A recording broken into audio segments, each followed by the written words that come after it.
La manifestazione di questa mattina è stata davvero molto interessante, approfondita ma anche commovente. Dobbiamo dire grazie a chi ha organizzato questa mattinata, alla dirigente per prima, ma allo staff degli insegnanti e poi alla collaborazione anche dei genitori che erano presenti ma anche attivi e soprattutto il lavoro dei docenti e dei ragazzi e ai relatori, perché quello che è emerso è che effettivamente ci può essere una comunità educante, perché le presenze anche delle forze dell'ordine, delle varie autorità, del sindaco, hanno suggellato il fatto che ci sia una alleanza educativa molto più grande rispetto comunque alla scuola e alla famiglia, che sono le prime agenzie, e che si possa davvero insieme costruire una comunità che rispetta i legami e le relazioni anche nella rete. È una realtà che dobbiamo affrontare. Noi ormai siamo diventati appunto cittadini digitali, dobbiamo diventare cittadini digitali consapevoli, ma anche per preservare la nostra libertà e anche la nostra serenità, oltre che alla sicurezza dentro e fuori la rete. Una giornata importante che suggella un momento culminante del progetto di legalità e di bullismo e cyberbullismo che noi portiamo avanti a scuola già da parecchi anni.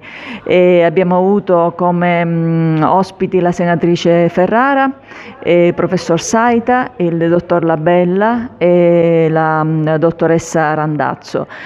Noi come scuola, in coerenza con la legge 71 del 2017 e con le linee di orientamento del MIUR, abbiamo fatto rete con tutte le istituzioni, con le associazioni, con gli enti, con le altre scuole, affinché potessimo organizzare come oggi momenti formativi ed educativi finalizzati ad arginare un fenomeno ormai dilagante, che è quello del bullismo e soprattutto del cyberbullismo. Abbiamo docenti preparati, docenti attenti, famiglie collaborative, e oggi ne abbiamo avuto la dimostrazione per la presenza massiccia di queste persone. Abbiamo avuto famiglie, docenti, dirigenti scolastici, rappresentanti delle associazioni, il comune, gli assessori, e questo ci fa onore, perché vuol dire che c'è una forte alleanza nel territorio tra queste agenzie educative.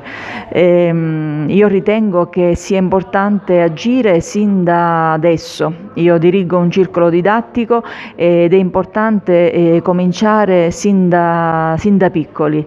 Sono stati presenti bambini di 8-9 anni, 10 anni, perché già atteggiamenti preoccupanti emergono a quest'età, e quindi ci teniamo affinché non vengono reiterati nel tempo, e soprattutto vogliamo trasmettere dei valori e creare un futuro per questi bambini e una vita ricca di tante belle emozioni.